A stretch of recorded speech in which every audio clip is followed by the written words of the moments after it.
March 2020, just like the rest of the world, we found ourselves in lockdown. However, we were lucky enough to be in the BVIs. We moved ourselves over to Cooper Island, and there we stayed in place and isolated well into May. Prior to lockdown, it was almost impossible to preserve these balls, and on one occasion we weren't able to. There were so many boats here, and now here we were, just us and the goats. We weren't given too much notice prior to lockdown, but we were pretty well set. Being boaties, we were very well provisioned. It really wasn't a problem for us. We started growing our own lettuce. We baked cookies for entertainment. And just like many of our friends and family at home, we started making our own bread and even gave tortillas a try. Played bartender, barista, pretended we were gourmet cooks. And then there were the fun and games. Many days were spent paddleboarding, sitting on the back of the boat, just watching remoras.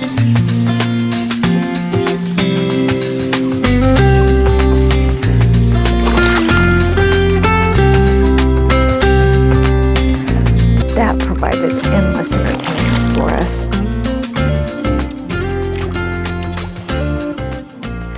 And then there was the snorkeling. We were so spoiled to have this little spot to ourselves every day.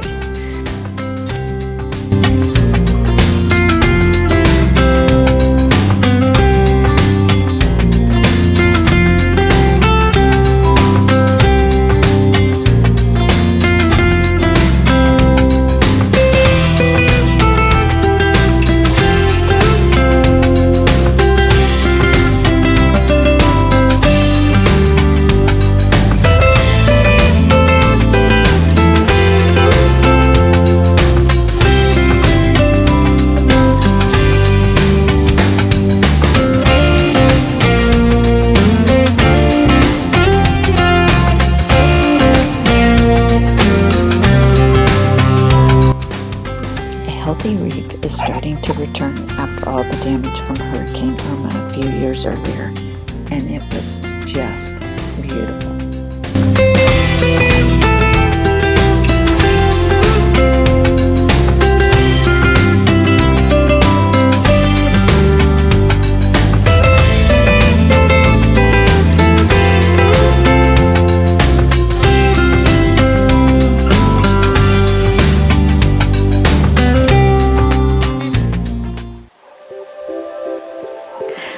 I loved seeing the turtles from the boat, but they are very camera shy. Sometimes I would see them on my paddleboard, but this day, returning from snorkeling, I was able to capture this little fellow.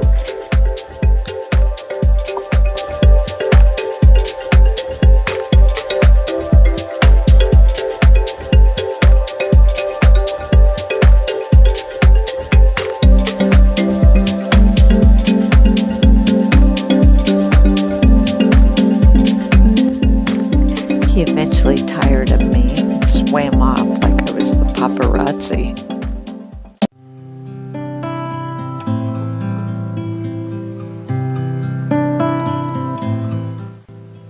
Here in the British Virgin Islands, everyone had been isolated to their homes or their boats. The beaches had been off limits to all of us for a couple of months. This was a rare day right before we left that we were able to explore the island and the land which we had been looking at for almost 2 months from the boat. It's a strange thing not to have any contact with people. However, this left us with lots of time for reflection, and though this is not how we wished it really to be for us or the world, we were counting our blessings every day that we had been given this incredible opportunity.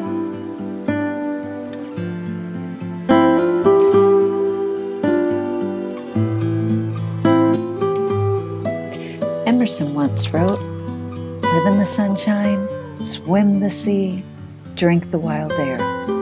Well, we had been handed this amazing gift, and we were going to make the most of it.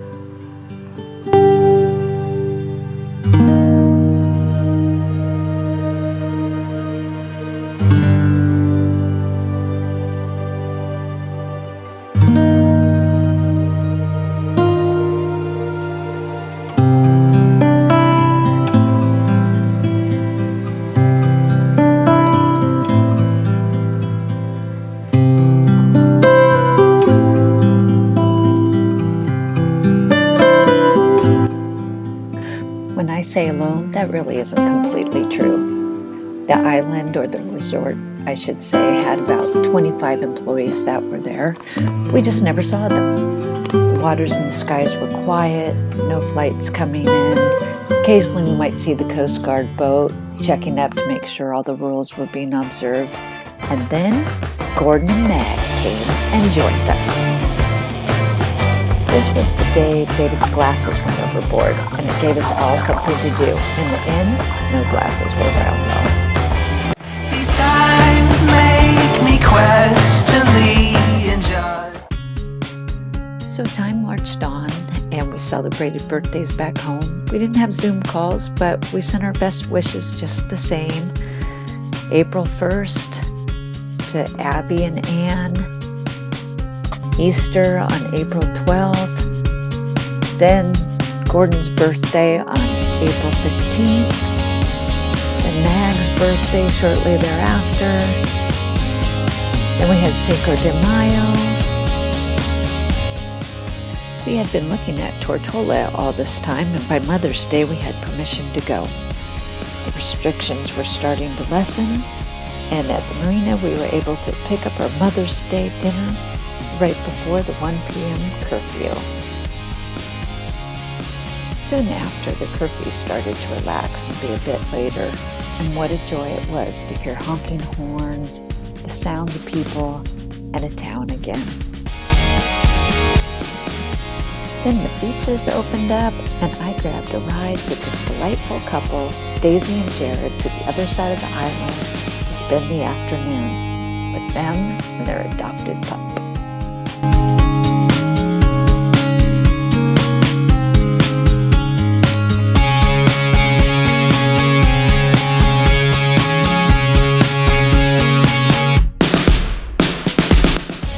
The hurricane season was soon going to be upon us, and we had to make a move. We had been waiting to get permission to see if Grenada would take all of us. Then at the end of May, with Gordon and Mags and all our other boaty friends, we were given permission to enter Grenada. So we checked out of the BVIs and were prepared to be in quarantine with everyone for 14 days. And so next time we see you, we'll be in Grenada, 456 nautical miles later.